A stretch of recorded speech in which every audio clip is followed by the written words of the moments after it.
Hello friends, welcome to next current. स्वागत है आप सभी का हमारे यूट्यूब चैनल नेक्स्ट करंट पर। आज है 21 जून 2021। 21 जून 2021 के जो भी करंट अफेयर्स के इम्पोर्टेंट क्वेश्चंस होंगे उन्हें मैं यहाँ डिस्कस करूँगा और सभी क्वेश्चन से रिलेटेड आपको फैक्ट भी बताता हुआ चलूँगा। आप आज की वीडियो की PDF फाइल डिस्क्रिप्शन बॉक्स से डाउनलोड कर सकते हैं।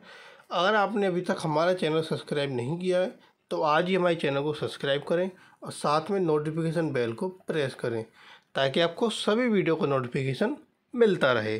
तो चलिए शुरू करते हैं आज का अपना फर्स्ट क्वेश्चन। इस वीडियो के एंड में एक क्वेश्चन और पूछा गया है जिसका आंसर आपको कमेंट बॉक्स में देना है।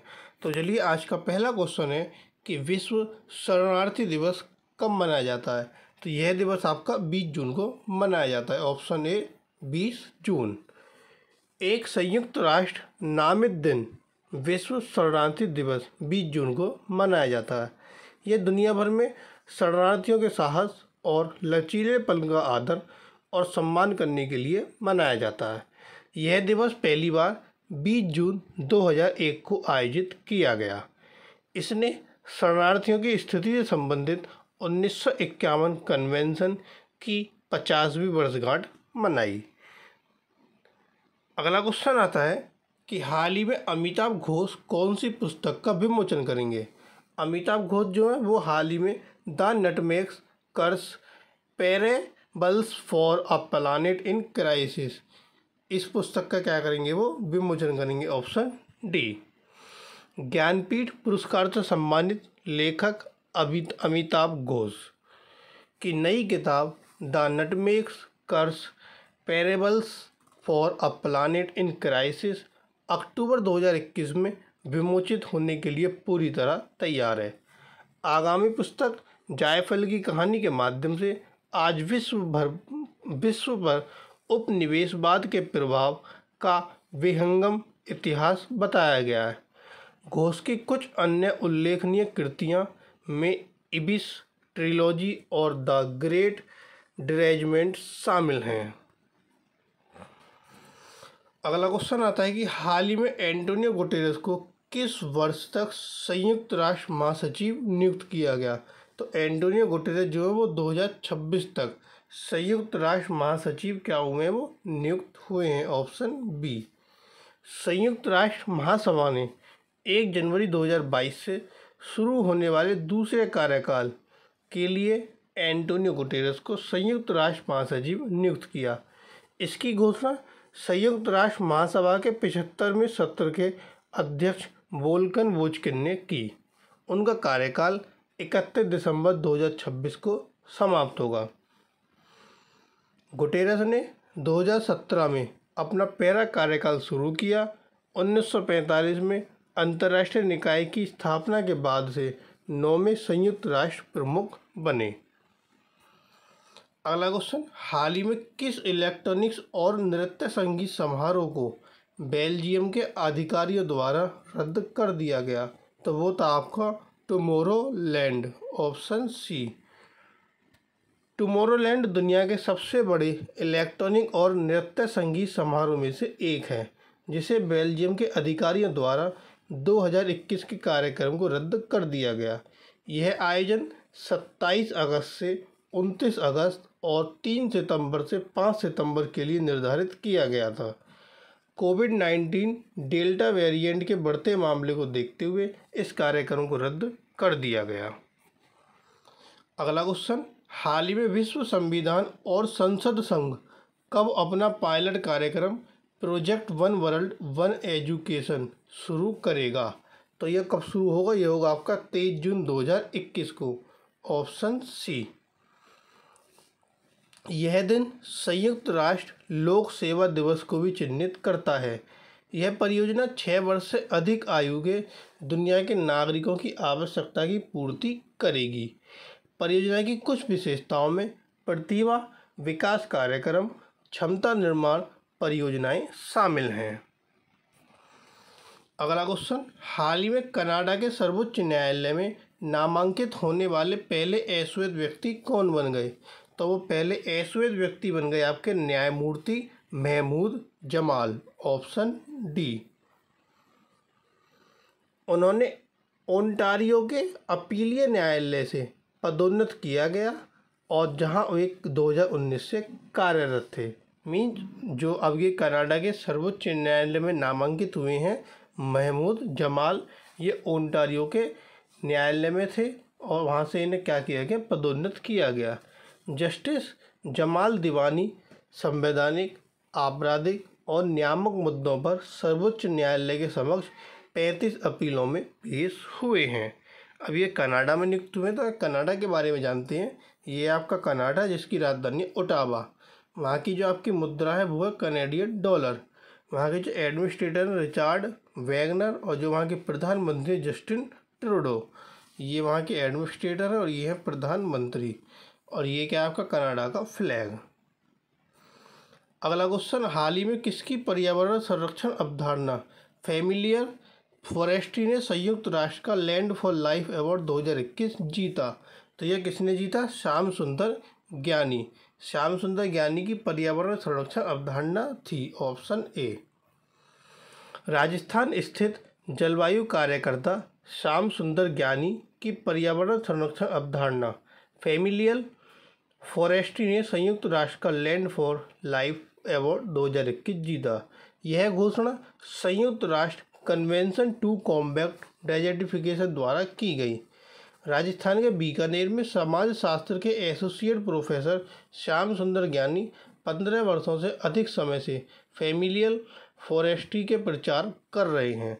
अब ये राजस्थान के हैं, तो ये राजस्थान के बारे में जान लेते हैं। ये है आपका राजस्थान जिसकी राजधानी है जयपुर। वहाँ के मुख्यमंत्री अशोक गहलोत, वहाँ के राज्यपाल कलराज मिश्रा। कुल जिलों की संख्या 33, लोकसभा सीटें 25 और राज्यसभा सीटें 10। अगला क्वेश्चन, हाल ही में गुरु प्रसाद महापात्र का निधन हो गया, वे किस विभाग के सचिव थे? तो गुरु प्रसाद महापात्र जो थे वो आपके उद्योग और आंतरिक व्यापार विभाग, ऑप्शन आंतरिक व्यापार संवर्धन विभाग, ऑप्शन बी सही होता है इसका। गुजरात कैडर के आईएएस अधिकारी और उद्योग और आंतरिक व्यापार संवर्धन विभाग के सचिव गुरु प्रसाद महापात्र का 2021 में निधन हो गया। महापात्र ने साबरमती रिवर फ्रंट सहित कई परियोजनाओं में महत्वपूर्ण भूमिका निभाई और अहमदाबाद में मॉडल सड़कों की शुरुआत की थी। अब ये गुजरात के थे आईएएस अधिकारी, तो आइए गुजरात के बारे में जानते हैं। ये है आपका गुजरात जिसकी राजधानी गांधीनगर। वहाँ के मुख्यमंत्री विजय रूपानी, राज्यपाल आचार्य देवव्रत। कुल जिलों की संख्या 33, लोकसभा सीटें 26 और राज्यसभा सीटें 11। अगला क्वेश्चन, हाल ही में इब्राहिम रईसी किस देश के राष्ट्रपति बने? तो इब्राहिम रईसी बने ईरान के राष्ट्रपति, ऑप्शन ए ईरान। ईरान के राष्ट्रपति चुनाव में इब्राहिम रईसी ने जीत हासिल की। श्री रईसी ईरान के शीर्ष न्यायाधीश हैं और अति रूढ़िवादी विचार रखते हैं। वह अमेरिकी प्रतिबंधों के अधीन हैं और राजनीतिक कैदियों की हत्या से जुड़े हैं। सुप्रीम लीडर के बाद ईरान के राष्ट्रपति देश में दूसरे सर्वोच्च पद के अधिकारी हैं। अब ये ईरान के राष्ट्रपति बने, तो ये ईरान के बारे में जानते हैं। ये आपका ईरान जिसकी राजधानी तेहरान। वहाँ की जो आपकी मुद्रा है ईरानी रियाल। वहाँ के जो अभी तक राष्ट्रपति से वो थे हसन रूहानी, और जो अब बन गए हैं वो कौन बने हैं? इब्राहिम रईसी। और ये वहाँ के उपराष्ट्रपति हैं इशाक जहांगीरी। और ये क्या आपका ईरान का फ्लैग। अगला क्वेश्चन, हाल ही में अजीत डोभाल शंघाई सहयोग संगठन की बैठक में किस शहर में भाग लेंगे? तो ये लेंगे आपके दुशांबे शहर में भाग, option B.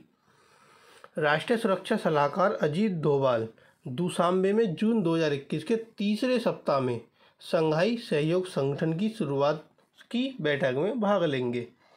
Pakistani NSA means राष्ट्रीय सुरक्षा सलाहकार मोइद यूसुफ भी भाग लेंगे। तजाकिस्तान समूह का अध्यक्ष है। और ये जो आपका शंघाई सहयोग संगठन है इसमें 8 सदस्य देश हैं। वो 8 सदस्य देश कौन से हैं? रूस, चीन, Bharat, Pakistan, Kazakhstan, Kyrgyzstan, Tajikistan और उज्बेकिस्तान। ये वो 8 क्या हैं? देश हैं जो इसमें सदस्य हैं। अगला क्वेश्चन, हाल ही में India business process outsourcing promotion में कौन सा राज्य रोजगार सृजन में सबसे ऊपर है? तो वो है आपका आंध्र प्रदेश, ऑप्शन डी। केंद्र द्वारा शुरू की गई India business process outsourcing promotion scheme में देश भर के दूसरे और तीसरे श्रेणी के कई शहरों में कई आईटी और बीपीओ कंपनियों के विस्तार की सुविधा प्रदान की है। तमिलनाडु नए रोजगार सृजन में दूसरा राज्य बन गया है और पहले नंबर पर है आपका Andhra Pradesh. IBPS India business process outsourcing promotion scheme, इस योजना के तहत आंध्र प्रदेश 12,234 नई नौकरियां पैदा करके रोजगार सृजन में सबसे ऊपर है और इसके बाद दूसरे नंबर पर तमिलनाडु जिसने 9,401 रोजगार सृजन किए हैं। अब आंध्र प्रदेश शीर्ष पर है, तो आइए आंध्र प्रदेश के बारे में जानते हैं। ये आपका आंध्र प्रदेश जिसकी राजधानी अमरावती, वहाँ के जो मुख्यमंत्री हैं YS जगनमोहन रेड्डी, वहाँ के राज्यपाल विश्वभूषण हरिचंदन। कुल जिलों की संख्या 13, लोकसभा सीटें 25 और राज्यसभा सीटें 11। अगला क्वेश्चन आता है कि हाल ही में कौन सा राज्य 2 बच्चों के मानदंड को लागू करेगा, तो वो राज्य है आपका असम। Option C Assam. असम सरकार राज्य द्वारा वित्त पोषित विशिष्ट योजनाओं के तहत लाभ प्राप्त करने के लिए धीरे धीरे 2 बच्चों की नीति लागू करेगी। हालांकि प्रस्तावित जनसंख्या नियंत्रण नीति असम में सभी योजनाओं पर तुरंत लागू नहीं होगी क्योंकि कई लाभ केंद्र सरकार द्वारा दिए जाते हैं। असम में वर्तमान में पंचायत चुनाव लड़ने के लिए 2 बच्चों का मानदंड है। अब यह घोषणा असम सरकार में हुई है, तो असम के बारे में पढ़ लेते हैं। ये है आपका असम जिसकी राजधानी दिसपुर, वहाँ के मुख्यमंत्री हिमंत बिस्वा शर्मा, वहाँ के राज्यपाल जगदीश मुखी। कुल जिलों की संख्या 33, लोकसभा सीटें 14, राज्यसभा सीटें 7। तो ये थे आपके आज के करंट अफेयर्स के क्वेश्चन। अब आता है क्वेश्चन ऑफ टुडे। आज का जो आपके लिए प्रश्न है वह प्रश्न है कि हाल ही में किस शहर के यूथ हॉस्टल में पहली बार 10 मीटर की शूटिंग रेंज का उद्घाटन किया गया। तो कहाँ पर किया गया, 4 ऑप्शन आपको दिए गए, एक आंसर आपको कमेंट बॉक्स में देना है। और जो कल क्वेश्चन पूछा गया था कि हाल ही में किसने अमृतसर में स्टेट कैंसर इंस्टीट्यूट को चालू करने का निर्देश दिया, तो वो है आपके विनी महाजन। विनी महाजन ने इसका निर्देश दिया, ऑप्शन सी। तो ये थे आपके आज के करंट अफेयर्स के क्वेश्चन। अगर आपको वीडियो पसंद आए तो प्लीज़ वीडियो को लाइक, कमेंट और शेयर करें। और अगर आपने चैनल सब्सक्राइब नहीं किया है तो आज ही हमारे चैनल को सब्सक्राइब करके नोटिफिकेशन बेल को जरूर प्रेस करें। सब्सक्राइब बटन आपको वीडियो के नीचे भी मिलेगा और डिस्क्रिप्शन बॉक्स में भी लिंक प्रोवाइड कराया गया है। Thank you.